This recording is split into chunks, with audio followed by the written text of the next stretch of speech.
Hello, everybody. Good to see a nice little crowd here for tasting together. Welcome. Uh, my name is Neil Witte, and if you have made it to this point, you probably know a little bit about what we're going to be doing here. This is called Tasting Together. We are going to do a deep dive on a single style of beer and talk about a bunch of different aspects of it. Again, my name is Neil Witte. I'm a Master Cicerone, and I'm the lead trainer for Cicerone Certification Program. This is a session that more often than not is helmed by Master Cicerone Pat Fahey, but he has handed the reins over to me on a couple of different occasions to take over for him and do a deep dive on a particular style of beer. Pat's done a whole bunch of different ones, some really interesting stuff. He's done some beer and food pairing stuff in the past. He's been mixing it up a little bit. But we are going to do straight up style study today. We're going to talk about Munich Helles, one of my personal favorites. So in general, what we try and do with this is to take kind of a nice laid back, lighthearted approach to a particular style, make it educational but fun at the same time, and talk about all the aspects of it: the history, flavor profile, ingredients, any other interesting stuff, some food pairings, answer any questions you have about it, and drink a beer in the process. So I'm drinking one right now. My particular one I've got is Weihenstephaner Original Premium, one of the classics. So if you've joined us in the past for these sessions, welcome back. Thanks for coming back. You probably had a great time tasting Belgian Double last week. That's what Pat Fahey talked about. I want to tell you a little bit about some of the upcoming sessions before I dive deep into Helles. Over the next couple of weeks, we've got some good ones. August 26th in 1 week, Pat Fahey will be back talking about American Porter. And then a week from then, the topic is German Pils. So we're going to stick with the straight up style format. I'm sure moving forward, we'll mix some interesting stuff in there besides these really interesting styles. So look forward to those. If you haven't already done so, go ahead and hit subscribe on the YouTube page that you're on, because we've got a ton of really great content on the Cicerone channel. You've got access to, through our channel, you've got access to all the previous Tasting Together sessions, plus a ton of other stuff. Many of you may have seen my CBS Prep Talk sessions from a couple months ago, where we did 8 straight weeks of educational topics to prepare people for the Certified Beer Server exams. Those are all posted online, free for you to access, and there's a ton of other stuff too. So go ahead and hit subscribe and check out all that other content we've got out there. So at the end of this session, this will also be posted for later on, in case you just found this so incredibly compelling that you want to watch it a second time, or you can refer your friends to it who maybe are still at work at 4 o'clock Central Time and not able to sit in front of their computer drinking a beer like the rest of us. Speaking of which, if you are not drinking a beer, that's okay. You're not going to miss out on anything. Obviously, it's awesome if you can taste along with us and taste some of the flavors we'll be talking about. It's great to be drinking the beer that you're talking about at the time, but it doesn't mean you're not going to get anything out of it if you're not tasting beer. So if you've got one, go ahead and pour it up. Let us know what you're drinking in the chat session there. I've seen a bunch of stuff flipping by already online, so that's great. Looks like a lot of people have got some really kick-ass beers out there, both domestic and German versions. Again, what I'm drinking is the Weihenstephaner Original Premium, and it is tasting mighty fine. So I want to talk about a little bit more about it. So first of all, just a couple other styles that I'm seeing out here. Some domestic ones. I see Bierstadt Lagerhaus, great example of the style there. I saw Urban Chestnut just across the state from me in St. Louis. Does a great job. The Spaten Premium Lager is another classic German example. The Hackerschor Münchner Gold is another great example of the style too. So keep those coming. Let us know what you're drinking. So let's talk a little bit about the history of Helles. Where did this style come from? What were kind of the motivating forces behind people making a style of beer like this? And I think before we get too far into it, I want to give you one basic German vocabulary word, and that is the word Helles. When we talk about German beers, you're going to get really far with German beers if you understand like 10 or 12 basic German vocabulary words. And the one that we'll talk about today is Helles. Helles means light, as in light in color.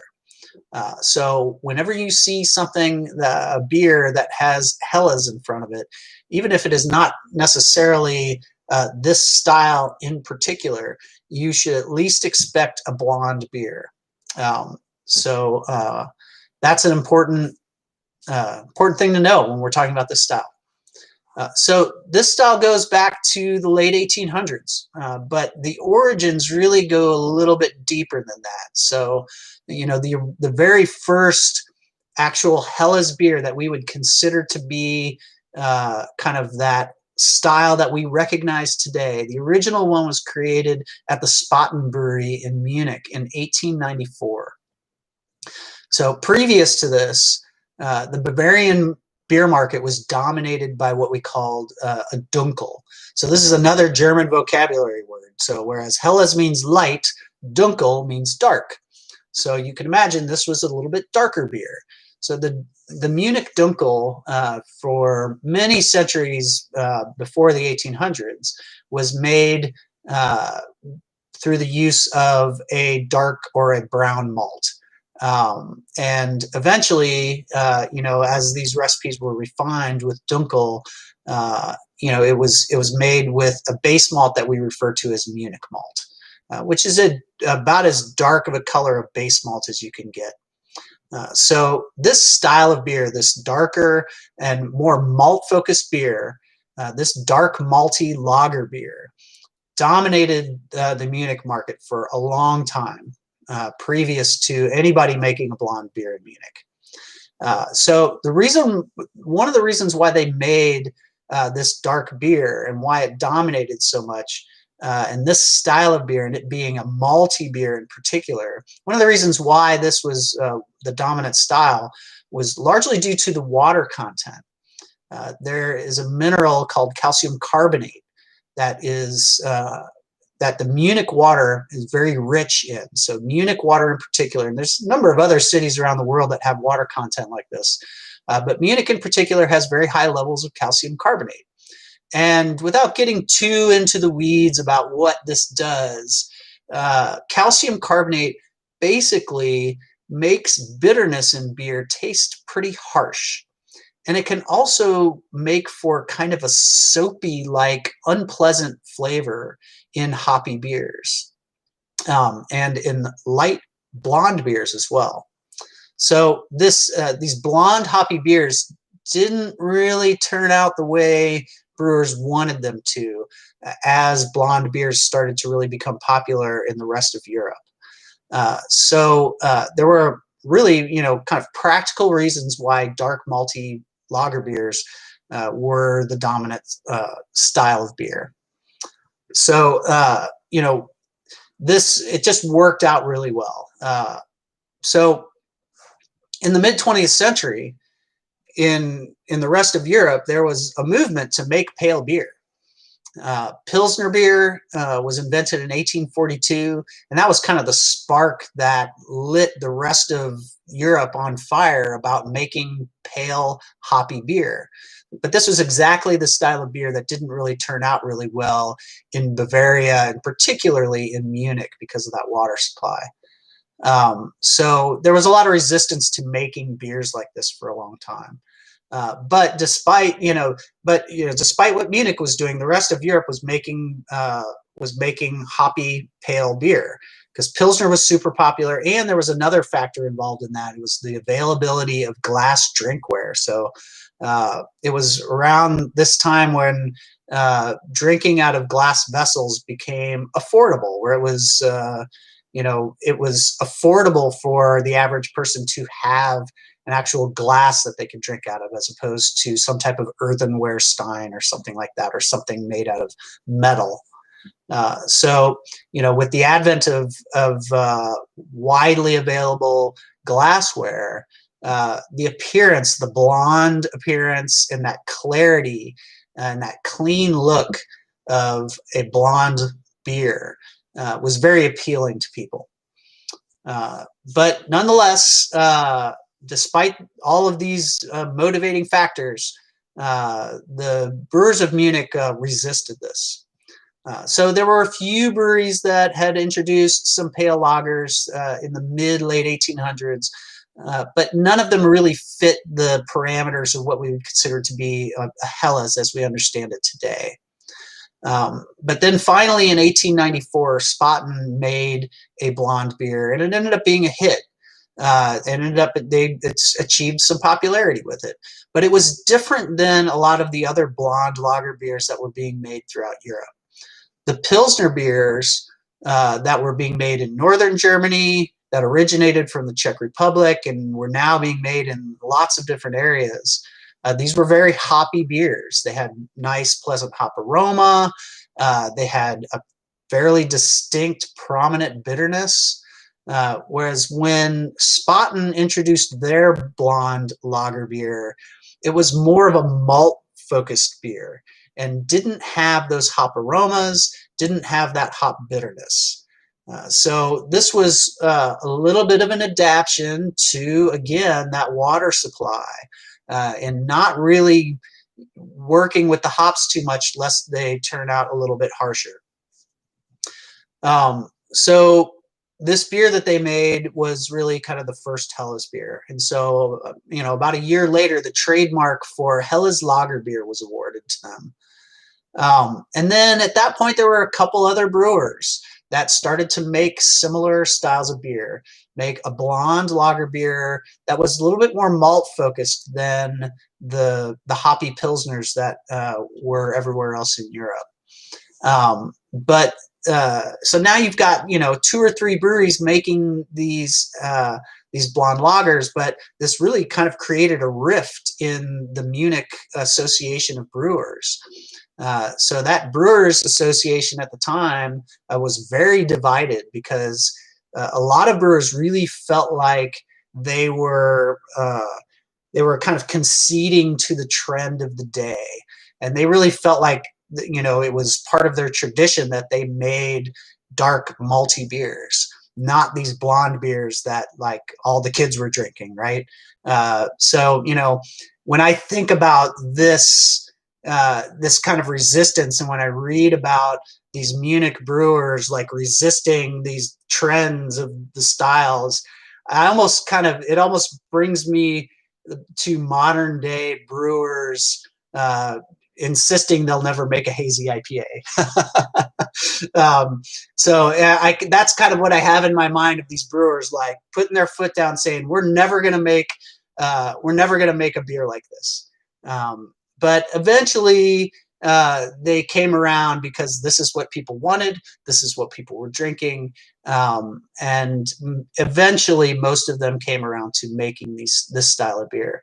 One in particular, Paulaner, which is obviously still around today. Paulaner didn't even make one until 1928, so it took some of them a while to actually come around to making this style of beer.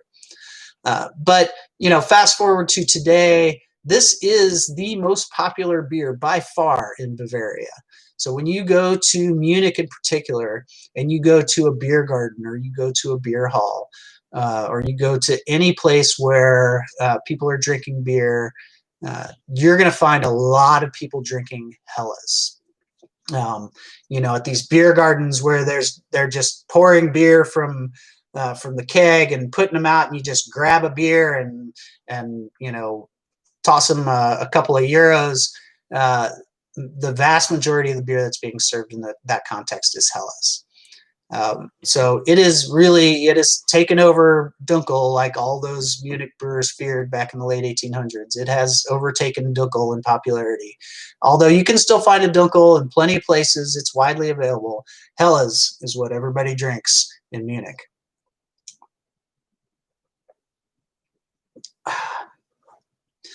So one of the ways that you're going to find it served is potentially in especially in smaller quantities. A Willy Becher glass is, you know, a nice traditional German style glass, just like the one I've got right here. You'll find that in smaller servings. You might find it in if you're getting it in a half liter, you'll probably find it in a mug as well. And you'll often see it served in a Maß as well, that giant liter stein, that glass mug, the glass dimpled mug, they call a Maß. So those are some pretty traditional glasses that you would find a Helles served in. So regarding the recipe for this beer is pretty simple. There's not a lot that goes into it. The malt bill is primarily Pilsner malt. Pilsner malt is the lightest malt that you can get, and oftentimes the malt bill is 100% Munich malt. There are a lot of recipes I've seen that have a touch of Vienna or some other little bit more character malt that is just going to add a little bit of either dextrins or some sweetness to the beer, or just a little bit more character to it. But the primary driver of flavor, the primary grain that goes in this is Pilsner malt. When we talk about hops, this is not a hoppy beer by any measure, but there are some very subtle hop characteristics. And any hop characteristics you get are going to be associated with mainly noble varieties. In particular, this being a Bavarian specialty, you're going to find a lot of Hallertau Mittelfrüh. That's one of the noble hops that's grown right in that region. And so, you know, it's going to have a lot of characteristics of that hop, that kind of herbal, floral, maybe a little spicy character. But that's going to be mainly in the aroma. It's going to be super subtle, if at all. It's going to be just a back note. The yeast is lager yeast.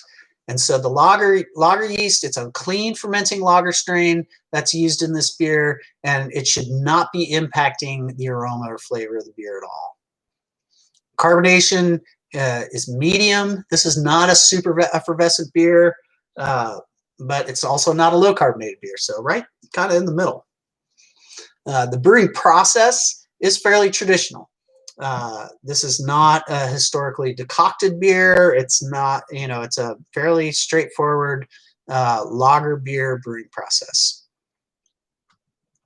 So when we talk about the actual flavor profile of this beer, you know, obviously very pale in color, straw to possibly golden. 3 to 5 SRM are the parameters that the Beer Judge Certification Program outlines. So when I talk about those parameters for a particular style, and I'm talking about BJCP, for those of you who are preparing for a Cicerone exam, be it Certified Beer Server or Certified Cicerone or even beyond, all of our beer style information that we test you on comes from the Beer Judge Certification Program style guidelines. You can find those for free at bjcp.org. You can download them, a PDF copy, and study them. So these parameters, that 3 to 5 SRM that I say for Munich Helles, that is the BJCP guideline parameters for the color of Munich Helles. So straw to golden color should be clear as well. Shouldn't have any haze. Fermentation aroma should be super clean. Again, this is a lager beer. Clean fermenting lager yeast should not give you much in the way of aroma at all. Some lager yeast might give you just a hint of some sulfur, but I would not expect that, and anything beyond just a hint of it would be considered a flaw. Regarding hop aromas, you may get in a fresh example a very light, noble hop aroma. So think herbal, floral, possibly spicy. Again, that Hallertau Mittelfrüh is probably going to be the most common hop used in that. This is not a very powerful hop to begin with. And the hopping rates are very subtle in this type of beer. So I wouldn't expect any big hop aromas. If you get anything, it's going to be purely complementary and in very low quantities. The main driver of the flavor here is coming from the malt. So that malt flavor, soft, bread-like, cracker-like malt characteristics, that's what you're going to get in this beer. This is kind of the essence of Pilsner malt. The bitterness is very low, but not completely non-existent. So we do have some hop bitterness here. 16 to 22 IBUs is the BJCP parameters, and that's really just enough to keep this from being all sweet. But it's not low, not so low that you're in the range of like an American lager beer. So we do have some hop characteristics. There's the potential for very subtle hop aromas and just a slight little bit of bitterness to help balance it out, but nowhere near what you get from a Pilsner, for example. So really, the main driving force in the flavor profile of this beer is the malt. This is oftentimes described as being a showpiece for Pilsner malt flavor. And, you know, they're not wrong. It's not 100% Pilsner malt, but more than maybe any other beer you're going to find, this is going to be a showpiece for that variety of malt because there's really no fermentation characteristics competing with it. Any hop aroma is going to be super low and not be, you know, competing with your attention. Bitterness is going to be just low enough to let that malt shine, but not let it overpower. It's going to not let it be all sweet.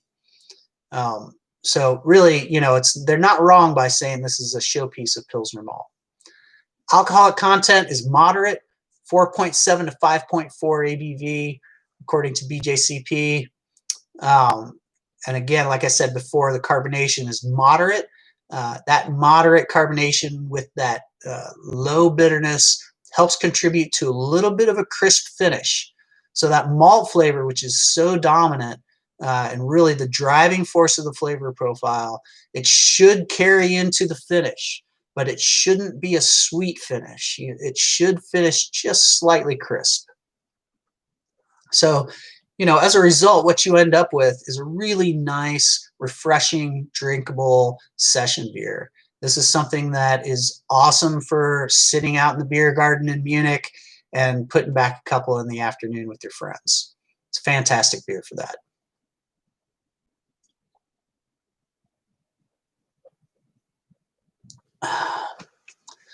So, some similar styles. I mentioned a couple of them. American lager beer is potentially a similar style. American lager is definitely a different beer, though. It's got lighter body. It has less malt flavor. It's lighter in color. It has lower bitterness, and it has basically no hop character, whereas Helles at least has the hint of a hop character. Helles is actually a great kind of stepping stone for beer for those of you who work in the service industry, who work at a beer bar, maybe if you're a bartender at a beer bar, or if you're a server with a serving a wide range of beers, you probably have those American lager drinkers come in, and maybe they're looking for something that's a little different than the domestic beer they drink. Maybe they're a Bud Light or a Miller Lite drinker, and they're looking for something with a little more flavor. This is a really great stepping stone that kind of gets them a little bit more flavor, something all malt, more malt flavor, a little bit more to grab onto, but isn't a tremendous departure. German Pils is another similar style for obvious reasons. Both of them have that Pilsner malt base, but that German Pils also has all of these hop characteristics that we don't find in Helles. So the Pils has more hop aroma, more hop flavor. It's got a very distinct bitterness, and we just don't have that here with Helles. The Helles has a lot more malt presence. So when I think about pairing Helles with some type of food, obviously, like with just about any beer, there's a bunch of different stuff we could think of. To go through some of the basic principles of how we pair, the intensity, the complement, contrast, and cut. Intensity is very light, so when we're considering foods to pair with, we don't want super intense foods. We want something that's going to match that intensity. We're looking for complementary flavors in a pairing. The main flavor that we're going to be looking for here is obviously the malt character. So that bready, cracker malt characteristic would be the type of characteristic we would look for in a food to help kind of match that for a complementary flavor. As far as something contrasting, we would look for something to balance out that sweet malt. Any sweetness that we have here, if there's something else we can get in the food that is going to balance that out, that'll work for us in that sense of finding something that's going to contrast. And as far as cutting power, the ability to cut through fatty foods or oily foods, those mouth coating characteristics, this beer really has kind of low to moderate cutting power. There are a lot of other beers that have a lot more ability to cut through fatty foods. So when I'm considering certain foods, I'm probably going to be steering clear of really rich mouth coating foods, because this doesn't have the cutting power a lot of other beers might have. So what foods would I be thinking of? So some cheese. I think this is always a great place to start when thinking of food pairings. I'm thinking of some young, mild cheeses like a Gouda, possibly a cheddar, something like that. Cheddar I like because it's a little salty typically, and that saltiness is a nice contrast to the sweet malt flavors. I'm also thinking of something maybe with a little more complexity that might work well in conjunction with these with the malt flavors of the beer, like a Emmentaler. That kind of mushroomy character could be really interesting in conjunction with that, or even like a young Pecorino, which has some nice complexity, but is also still really mild and matches the intensity of the beer. From a salad standpoint, I'm thinking of something that I've been eating lately straight out of my garden, and that's a caprese salad. Fresh mozzarella with basil and tomato. A little bit of salt sprinkled on top and some olive oil drizzled on top. It's amazing. I've been eating that quite a bit lately around the house. This is the type of beer that'll go perfect with it. That little bit of acidity, the acidity you're getting from those tomatoes out of your garden, are going to be a really nice contrast to the sweet malt flavors. And the intensity of all that's going to match really well. That fresh basil might help to bring out some of those herbal characteristics of the hops in the beer, even though those are going to be super subtle. So caprese salad might be a really great pairing for you. And another thing, around the house that I've been doing is like some pasta tossed in some fresh tomatoes. So I'll like saute some garlic and onion and some olive oil, and then cook some pasta, and then toss that right into the pan, and then put some fresh chopped tomatoes in there and toss that around. It's really light, summery, and again, the acidity from those tomatoes are going to be a nice kind of balance to the sweetness from this beer, and the beer will just go really well with that. Other things I'm thinking of, German comfort food. So when I think of Helles, I'm thinking of sitting in a beer hall or beer garden in Munich, and I'm thinking of the types of foods that I'm eating in that situation. So if you've ever been to Munich and you've been to a beer hall, you know there are people walking around with those big pretzels. So I'm thinking of pretzels. I'm thinking of sausages. I'm thinking of like some traditional dishes like a schnitzel with some sauerkraut. That would be great. So the schnitzel, maybe possibly being fried, could potentially be a little too intense for the beer. But that sauerkraut really stands out to me because that's that acidic balance to those sweet flavors again. So those are some of the things I'm thinking of. Some other things, if I'm thinking of like a piece of fish, some type of mild white fish, the preparation is going to be key here. Poached or possibly pan fried with maybe a little bit of lemon and butter on it would just be perfect. And then some other things that are maybe a little more out of the box, like a banh mi sandwich. Banh mi sandwich, again, a little acidity from those pickled vegetables on there, freshness from cilantro. It's not a super intense sandwich, but just being a sandwich, those bready flavors are going to match from the beer. So I think that might go well, or even just like street tacos is another thing that came to mind. So those are all some things that I think of when I'm thinking about pairing. The best option for you guys for pairing and for any beer with pairing is to just try new stuff. Try stuff all the time. I always encourage people when you're cooking at home, pull something out of your fridge that you think might go. Pull something out of your fridge that you're not sure about, and see if you're like, hey, I like this beer and I like this food, but I don't know if it's going to work. Put it together. It's the only way to find out.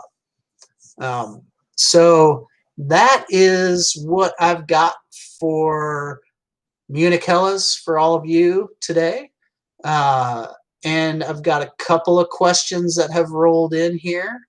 And so I'm going to answer a few of these questions while I'm doing that. Feel free to put some questions up in the chat, and I'll get to as many of them as I can.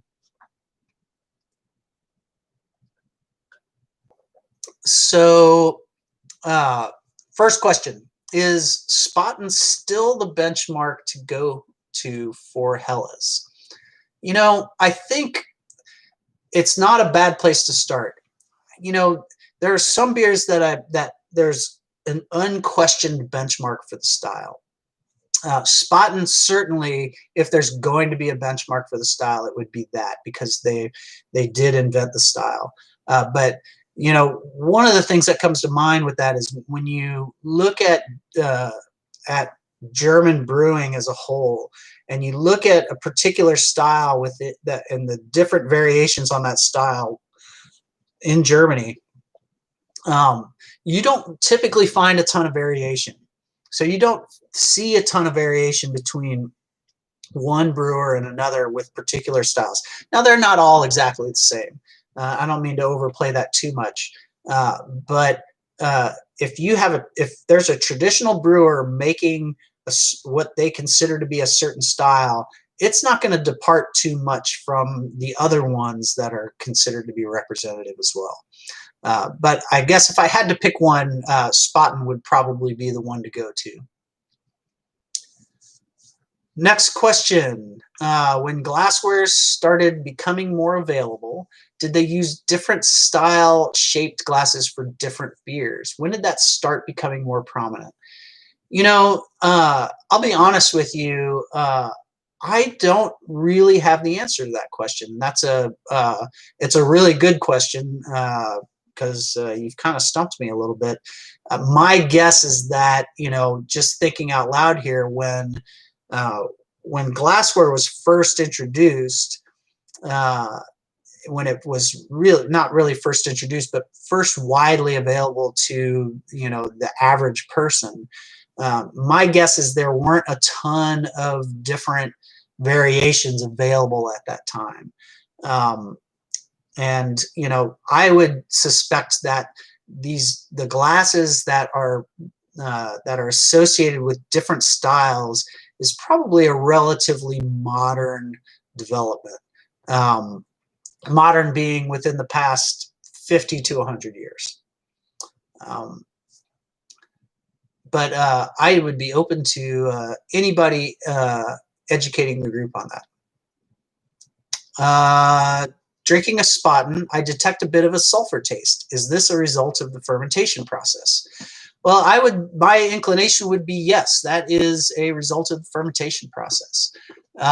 Like I said before, the lager yeast used in the production of Helles should be clean fermenting. So you're not going to get, you definitely should not get any esters, any fruity esters. But what lager yeast will give you sometimes is a little slight sulfury component. And that sulfury component is not uncommon. And it's oftentimes not considered to be a flaw unless it's in too high of a level. So anything beyond very low level I would consider to be a flaw. But yeah, that's a result of the fermentation process. Another thing, comparing Spaten lager with the urban chestnutzwickle, they're very similar, but the Zwickle is slightly stronger. Does that seem right? I can't speak firsthand to the difference between those. And it doesn't surprise me that an American version of a beer, a Zwickle, is really just reference to a beer that is a fresher lager beer served directly out of the fermenter, and that the term Zwickle is referring to the actual valve that's on the side of a fermenter. So Urban Chestnutzwickle is a packaged and distributed beer, so it kind of gets a little beyond like what you would consider to be like traditional Zwickle.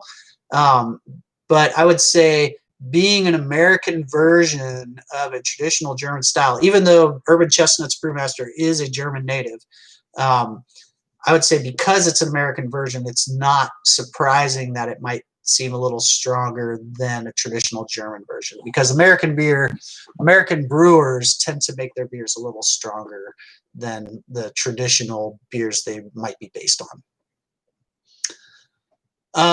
Can you speak about what Reinheitsgebot is?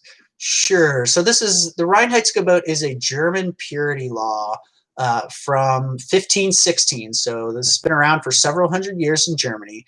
It originally dictated that the only ingredients you could use in beer were barley, hops, and water. So this predated their knowledge of what yeast was. Eventually, yeast became that fourth ingredient that you could use. There were several different versions in some of the different regions of of modern day Germany, and as Germany kind of came together geographically more to what we realize today, that law was adopted in different ways in different regions.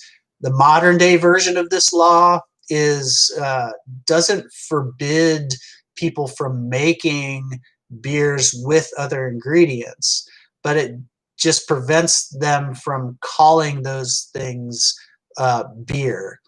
So if you want to call it beer on your label, you can't put a bunch of fruit and spices and stuff in your beer, is basically what that amounts to. And this only applies to lager beer.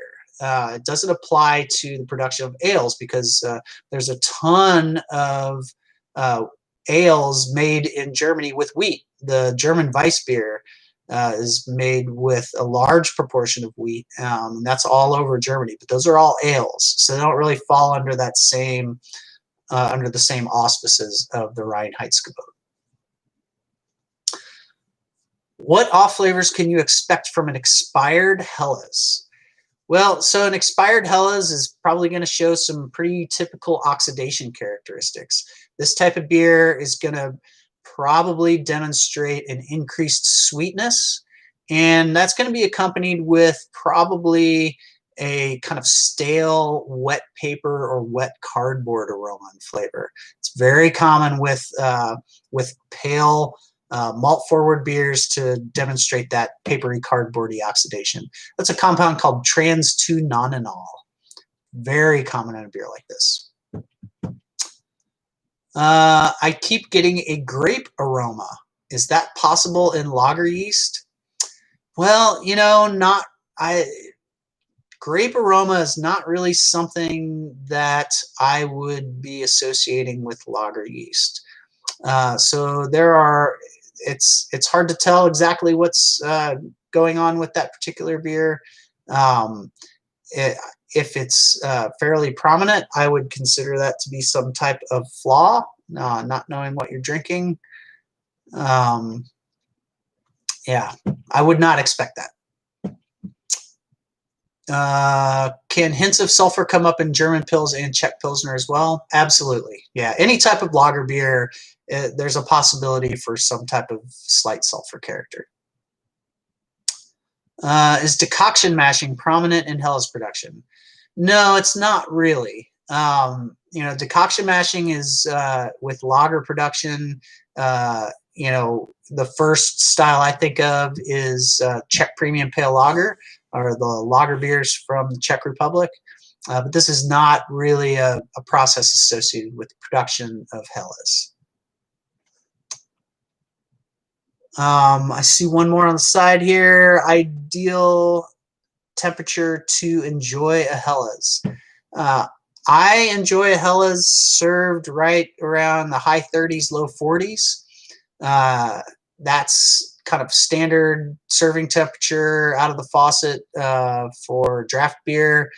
It's nice and cold and refreshing, but by the time you're done, the beer is warmed up and is opened up and has released all of its aromas and flavors to you. All right, well, that appears to be all the questions. I'm going to finish my beer here and enjoy the rest of my day. I appreciate everybody showing up and listening to me go on about this wonderful style of beer. And, you know, maybe you've got another one that you can enjoy on a nice day as well. So thank you for joining in. Much appreciated. Again, click on that subscribe button and access some of our other great content on the Cicerone YouTube channel. And look for Pat Fahey at the same time, same place next week for American Porter. So cheers, everybody. Thank you.